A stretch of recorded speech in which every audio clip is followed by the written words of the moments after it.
يعملون السيئات قال يا قوم هؤلاء بناتي هن أطهر لكم فاتقوا الله ولا تخزون في ضيفي أليس منكم رجل رشيد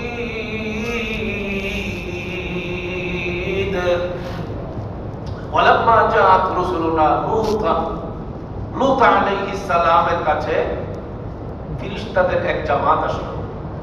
দেখতে খুব সুন্দর ফেরেশতাদের জামাত, পুরুষ মানুষের রূপে আসছে, দেখতে খুব সুন্দর। লূত আলাইহিস সালাম ওই সুন্দর সুশ্রী মেহমানদেরকে দেখে উনি খুব ভয়ে কাতর হয়ে গেলেন। ইন্না লিল্লাহ, মেহমানদের ইজ্জত তো রক্ষা করবে না, আমার এলাকার দুষ্ট লোকদের চরিত্র তো বড় নষ্ট। কথা বুঝতেছেন নাকি?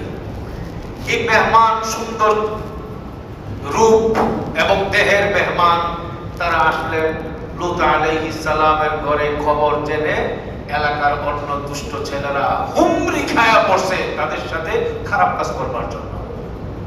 হযরত লূত আলাইহিস সালাম বললেন, তোমাদের জন্য বৈধ উপায়ে সম্পর্ক করার ব্যবস্থা আছে, আমার মেয়েরা আছে, ছেলে মেয়ে বৈধ সম্পর্ক, সেটা করো, কিন্তু ফাত্তাকুল্লাহ ওয়ালা তুখসুনি ফি দাইফি, আল্লাহকে ভয় করো, আমাকে আমার মেহমানদের সাথে খারাপ আচরণ করে আমাকে অপদস্থ করো না, আমাকে লাঞ্ছিত করো না।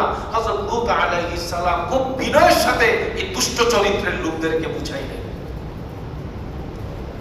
তখন লূত আলাইহিস সালামের কওমের খারাপ লোকগুলো জবাব দিল, ক্বালু লাকাদ আলিমতা মা লানা ফি বানাতিকা মিন হাক্ক ওয়া ইন্নাকা লাতা'লামু মা নুরিদ।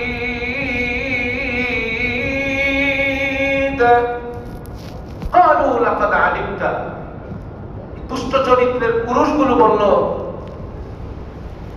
হে নবী, আপনি তো জানেন মেয়েদের দিকে আমাদের আকর্ষণ নাই, আমরা ছেলেদেরকেই চাই, আপনি তো জানেন, এবং আমরা কি চাই সব আপনার জানা আছে, এগুলো বলে লাভ নাই, এই মানুষগুলো আমাদের পছন্দ হয়েছে। এই